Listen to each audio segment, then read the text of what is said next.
எங்கள் வீட்டில் 5 பேர். நான் தான் முதற் பெண். அதற்கு பின்பு 4 பேர். எங்க அப்பா அவசர நிலை காலத்தில் கைதானவர்கள். அந்த நேரத்தில் எனது தங்கை பிறக்கிறாள். அவளுக்கு எனது அம்மா அந்த மருத்துவ டாக்டரோட பெயரையே வைக்கிறாங்க. அப்பொழுது நான் ஆளுநர் ஆனவுடன் ஒரு குறிப்பு எழுதினேன். என்ன என்றால், அவசர நிலை பிரகடனத்தின் போது எங்க அப்பா சிறை சென்றிருக்கிறார்கள். எனது தங்கை பிறக்கிறாள், கடைசி தங்கை.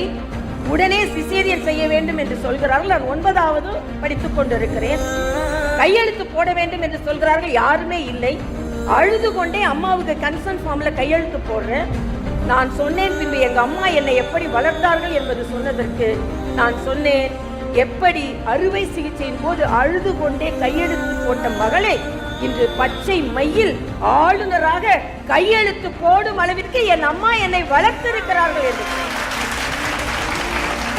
அப்பா வளர்த்தாங்களா அம்மா வளர்த்தாங்களான்னா, அப்பா நாட்டுக்கு, அம்மா தான் வீட்டுக்கு. ஆக இன்று நான் இந்த மேடையில் நின்று கொண்டிருக்கிறேன் என்றால் இதற்கு முழு சமர்ப்பணத்தை என் அம்மாவிற்கு நான் முழுவதுமாக சமர்ப்பிக்கிறேன்.